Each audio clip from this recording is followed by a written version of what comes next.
Sometimes the biggest benefit for a patient is just listening to them. Remember, they have doctors coming in and out of the room, also doing their assessments, asking a few questions, and then they're leaving. The physician is really focused on the clinical and the physical aspect of the patient, but as a nurse, you should step in and try to make some of more of that emotional healing in a sense. I gotta go.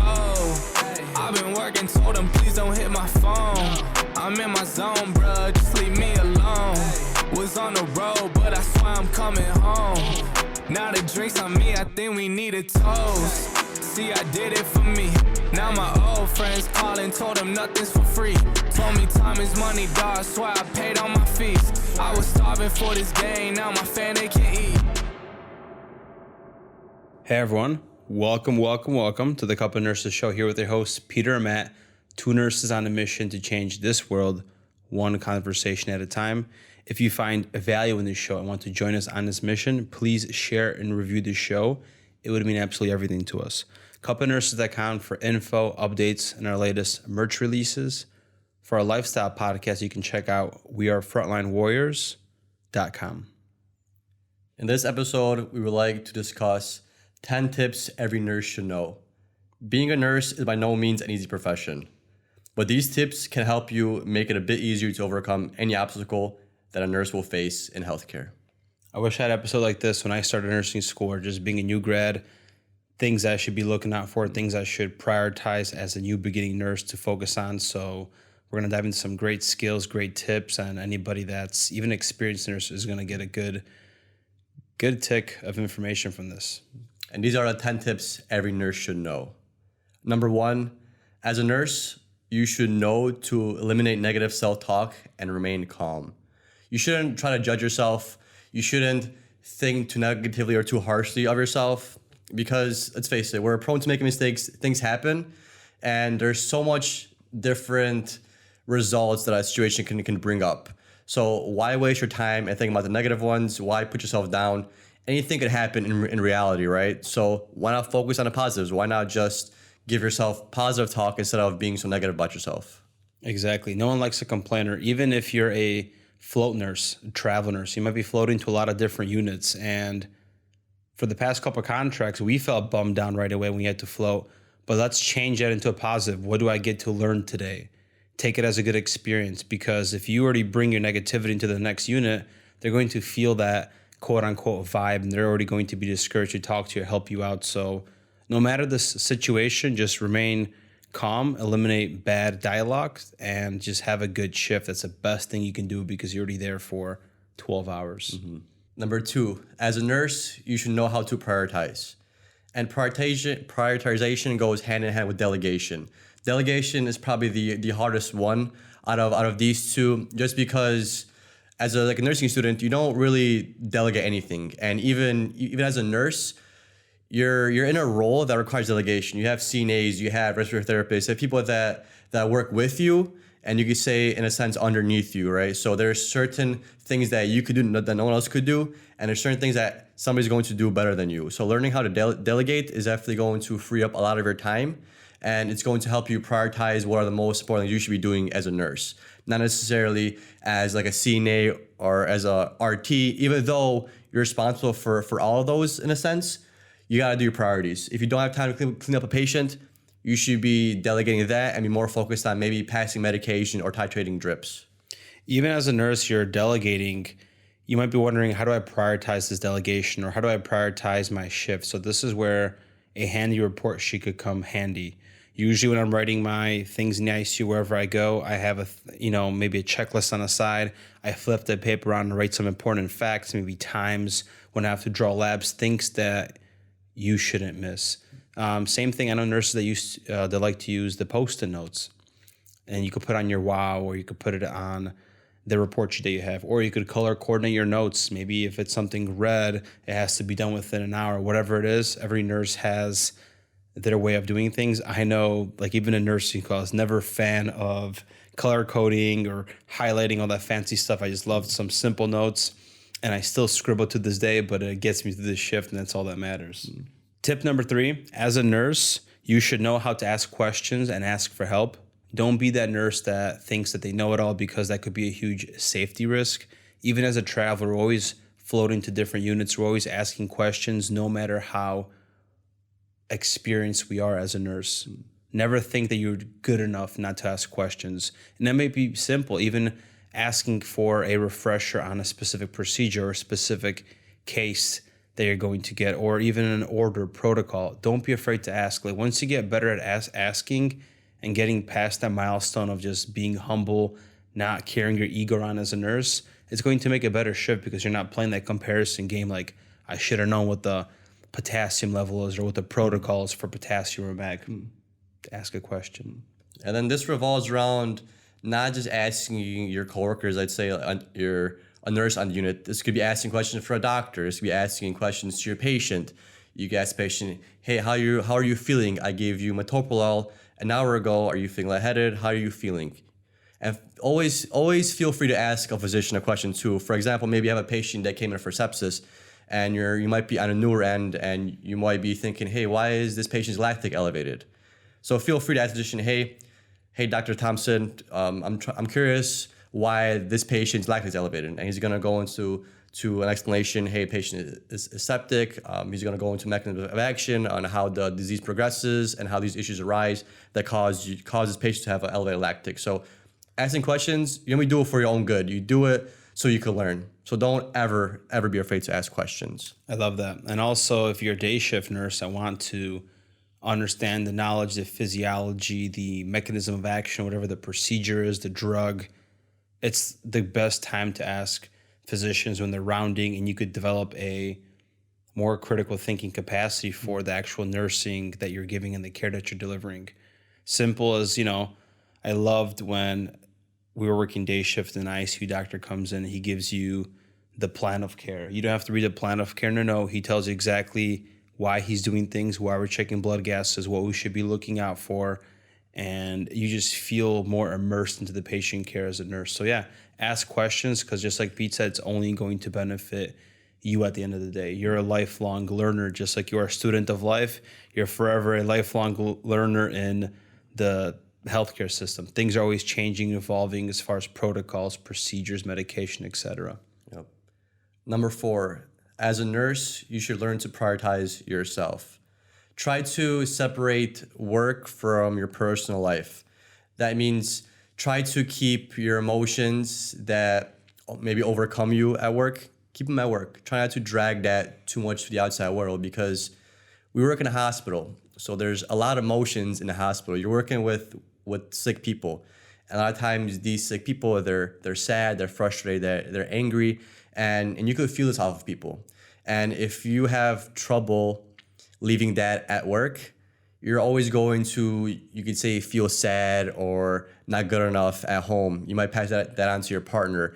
You're never going to have a good night rest. You're never going to feel worthy because you're just carrying around, you could say, this emotions that these patients give you. So you have to learn to prioritize yourself, and also try not to overwork yourself, because you're going to get phone calls from management asking you to come in, and we do want to come in, but remember, it's not always a good idea to come in, because the pay is going to be better, but is that pay worth it for you to sacrifice your energy, sacrifice your emotional well-being, sacrifice your physicalness? It takes a lot of work to be a nurse, and 12-hour shifts are super long. They're very straining. So always think about yourself before you think about jumping in and picking up a shift. And this self-care also has to do with what's happening in work. So if you're a nurse that's not working in California, you don't have mandatory breaks and 15-minute lunches that you get to take. Sometimes when you take lunches and breaks in different states and hospitals, you might feel like a burden in a way where your lunch buddy is going to get 4 patients or 5 or 6 in this case to look over after you go take your 30-minute break.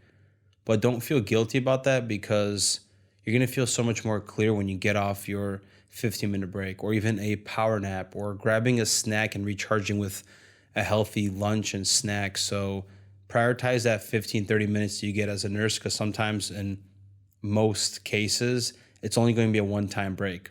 Utilize it, feel refreshed, prioritize yourself, because you have to fill your cup first before you fill the cup of your patients, because day by day, week by week, month by month, that carries over. you neglect yourself, and then the burnout gets, put into the equation, and you feel burnt out. You can't take care of your patients, yourself, and ultimately the friends and relationships that you have outside of work.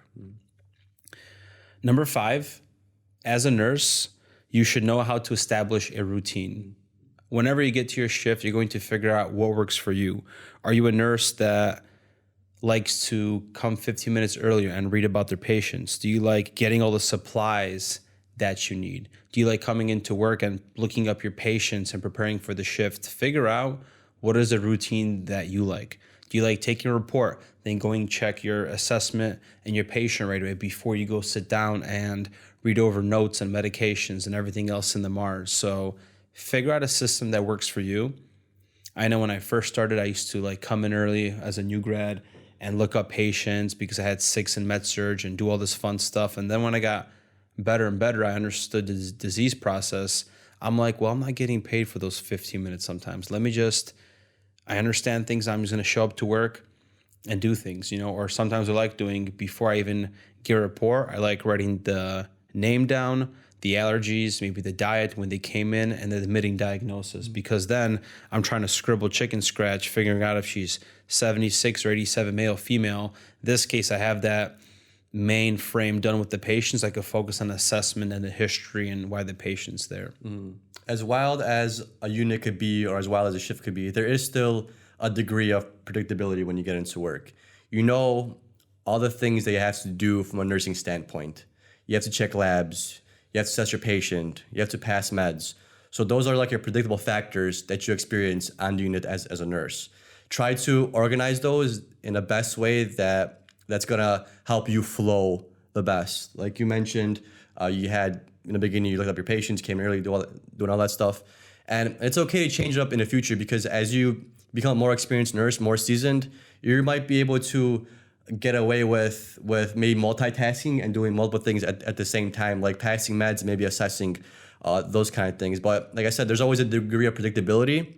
You always are going to have responsibilities as a nurse that are always going to be responsible with every shift. Try to plan those out in whichever way favors you, because you have to get those done regardless of what unit you on, regardless of what day it is, regardless of what happens on the unit. Number 6, as a nurse, you should know how to take notes and be organized. So in the hospital, in the unit, we usually do patient notes.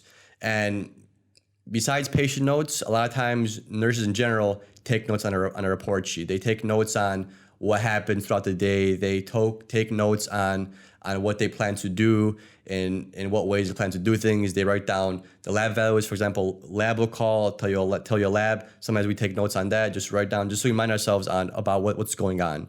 And of course, at the end of the shift, we want to write a nice patient note stating that what happened during a shift, quick synopsis. You have to get into more detail, because sometimes the more detail, the worse it could be. Just a general synopsis of what you did for the patient, how the patient responded, did anything change? Was there anything abnormal? How did you go about it? Did you contact a physician? What orders were changed? Is the patient doing better now? Just like a short synopsis of what went down.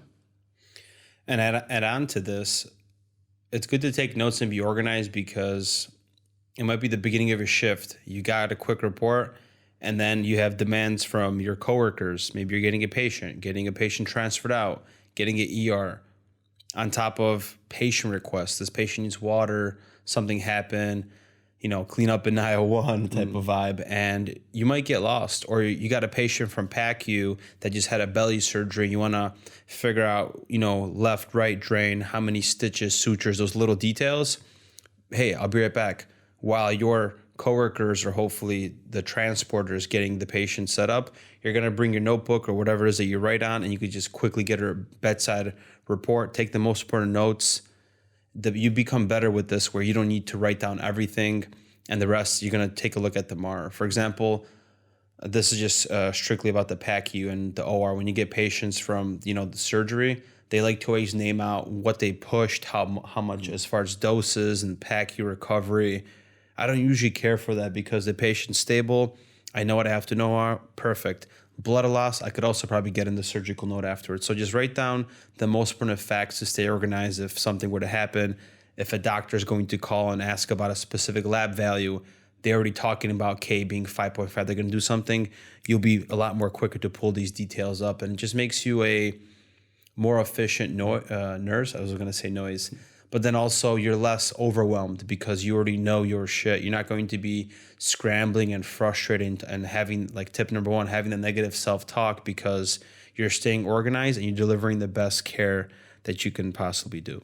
Tip number 7, as a nurse, you should know how to take care of yourself. And this is more from a physical standpoint, not burnout and shifts, the physical body.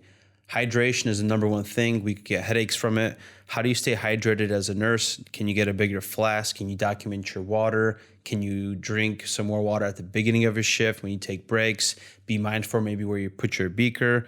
And nutrition. Nutrition matters, what you put into your body. If you're eating bad snacks, it's giving you crashes, especially for those night shift nurses. Learn how to pack a healthy lunch, or, have a healthy snack when it kind of fuels you throughout the day. And also strive to create a balance between your shifts sometimes, for pursuits. Like Peter and I are very active with working out, mixed martial arts, recording podcasts, being on meetings, checking different applications as far as Slack and email to communicate with the team for the podcast you're recording. If you don't create a break between those pursuits, and maybe you need to go get a massage, you need to go read a book, you need to go stretch with other things like that, you're not going to be able to fill your own cup. So just be very mindful of how you're spreading your energy throughout the day, and take care of yourself both inside of the shift and outside of the shift. I just want to add on and stress again the importance of proper hydration. You want to drink a lot of water on the unit. Don't always be drinking sodas, Gatorades. You need some proper hydration. The best way we do this is simply by just looking at our urine. Same way we look at if our patient's hydrated, we look at ourselves. If your urine's super yellow, maybe you should ditch the Diet Coke today and just stick to water. And also focusing on your nutrition in a sense of not having too much unhealthy snacks. You don't want a lot of things that's going to spike your blood sugar and make you wired for a little bit, and then you're going to crash, because you're just putting your shift into a roller coaster. You're going to be, especially if you're working nights, you're going to be tired the majority of that night if you're just taking on these snacks like Skittles, Reese's, that just spike your glucose, because you can be wired for a little bit, but then again, that crash happens, and then when that crash happens, you're not going to be a very happy nurse. And add on to that, as a night shift nurse, space out your caffeine the way you're consuming it. If you drink a cup of coffee at 6 a.m., go to sleep at 8, got to wake up for the next shift, that caffeine's half-life didn't completely get excreted through your system, and it might be inhibiting the deep sleep that you're getting. Or as a night shift nurse, you have to get up the next day, or you're getting up early in the day to get things done. Don't forget to take a nap. Prioritize those little things, because it's going to make a difference in the shift that you have. Number 8, as a nurse, you should learn how to listen to your patients. And this is especially important in a sense of just listening to how they're feeling, listening to what they have to say, because sometimes we get really caught up and we're just assessing and treating, and we almost take the human aspect out of our patient interactions. And sometimes the biggest benefit for a patient is just listening to them. Remember, they have doctors coming in and out of the room, also doing their assessments, asking a few questions, and then they're leaving. The physician is really focused on the clinical and the physical aspect of the patient, but as a nurse, you should step in and try to make some of more of that emotional healing in a sense. Ask the patient how their day went. Are they feeling better than they were yesterday? Is there anything going on? How's their family doing? Try to maybe get them out of the thought process of them just thinking about their sickness, their illness, their disease, and maybe try and help them focus on something else. Try to attend to other needs besides like their physical and physiological needs. This is going to help you a lot, and it's also going to establish a really good relationship between you and your patients, because you're not just there to treat them, you're there to listen, to acknowledge them, to help them get better in every way possible. Very good point. That's how you become a full patient advocate. And even like from the worst case scenarios, sometimes your patient gives you clues to the disease that's manifesting, or you can catch something early on based on listening to the patient's cues. If they just had a surgical procedure and they're having pelvic pain. Maybe there's an artery that's nicked. Maybe they're hemorrhaging. How are their vital signs? Are they getting anxious for no reason? The patient will give you a lot of details that they know through their intuition there's something going on that might lead you to becoming a better nurse and catching something. Or even from like a mental health standpoint, I don't know if you mentioned that, where you're going to be able to hear them better. What are their concerns? You know, they might be in the hospital for a belly procedure, but really they're talking about, they're stressing about finances and who's going to take care of their home and their significant other, and you just want to be there for them. You don't have to necessarily change it or tell them the solution to their problem. You could put in a, for example, social or case management counselor for that, but just be there for them and listen. And sometimes that helps you better with your shift, because if you relieve their suffering, their anxieties in the moment, maybe they're going to take a nap or they're going to sleep or they're going to bother you less, because ultimately you improve their well-being. Tip number 9, as a nurse, you should know how to ask for feedback. We're not all perfect, no matter how good of a nurse you are. If you're going to improve something, you have to leave room for constructive criticism. Even setting up an IV. What if there's a better technique with a newer device that a different nurse is using, or a younger nurse, and you could ask for feedback? Anything from Foley insertions to wound care. Maybe it's policies and procedures, the way you're handling specific patients, or, you know, simple things, charting. Again, asking for feedback. I know as a staff nurse, there's a lot of performance feedback and performance evaluations where you get that feedback. What if you're a nurse that's working PRN, traveling, doing contracts, and you have less of that feedback or night shift? Ask your coworkers, ask your team. They'll give you always feedback. Hey, did I do that right? How does this look? You don't feel bad about it. It's just constructive criticism. The worst thing that they could say is give you advice to improve what you're currently doing. That's an awesome deal, because you're getting better as a nurse. Yeah. You don't have to be perfect. The thing is, you don't have to be perfect, and no one expects you to be perfect. The thing is, you just have to do your job right, in a sense. If you're not sure how to change the central line, or you feel like you haven't got enough central line education, ask somebody, hey, can you come in the room with me while I change the central line? Because you might be changing it wrong, and you might not be maintaining a sterile field, and who are you hurting? You're hurting the patient. One of the hardest things to get down, besides IV insertion, is probably Foley's, especially for females, because there's 2 holes you're working with. You're working with the hole of the vagina and then the urethra. The winky box. Yeah. Yeah, so it can be really tough, and it's really tough for especially new nurses. So bring a friend and be like, hey, I'm about to do a Foley. I'm not really that good at them. Do you mind just helping me out or watching me? Because with Foley, sometimes it's really hard to maintain a sterile field. Sometimes just having another nurse in there helping you maybe spread the labia or just doing whatever they have to do to maintain a sterile field, it could go a long way. And they might offer you tips. For example, a really good tip that I give you for now, Foley insertion. Let's just say you're putting a Foley on a female and you get in the vagina. You can leave that Foley there as a point of reference that, hey, you can't put another one in there. So next hole you're going to see is the urethra, and you got to get it in there. So those are the things that you learn with some feedback, and when you ask people to come in the room with you and help you with the situation going on. Makes me think about, I've always learned how to change better linen by watching other nurses, maybe when I go help them out in my room, or they take initiative in my patient's room and they're just setting up the linen or chucks. Whenever I had like a soiled patient, I'm not the best at it, but when you ask like a female nurse, they always like tucked it a specific way, or CNA always give me some rad advice on how to improve my patient cleaning abilities. Yeah.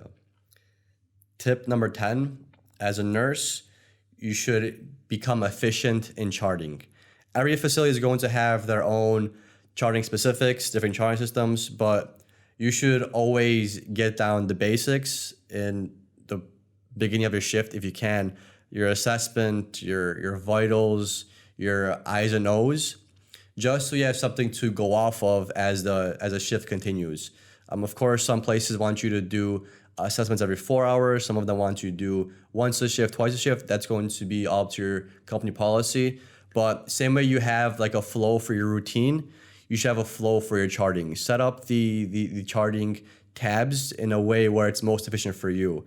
If you like charting assessment first before you do vitals, do that. If you like doing the vitals first, do that. Just make sure you get it down because charting does take up a lot of time. And if you don't figure out how to smoothly get it done, you're always going to be extending your shifts. A 12-hour shift can easily turn into a 13, 14-hour shift just because now you're backlogged with charting. And then you have to do a patient note on top of that. So try to be as efficient as you can. And also try to know what's absolutely required because sometimes nurses overchart and it's not necessarily a bad thing, but why would you waste time overcharting? There's no need for that. Just chart what you have to chart because, like I said, charting takes up a really, really long time. So chart what you have to, worry about the extras later. Yeah, and last thing I just wanted to add to add that point is time is valuable. Your point as a nurse is to provide patient care, not sit behind a computer and chart. So the more time that you could take away from being efficient at charting, the more time you could deliver into high quality care. And these are 10 tips you should know as a nurse. If you have any other good ones, let us know in the comments, and we'll see you next time. Peace, guys.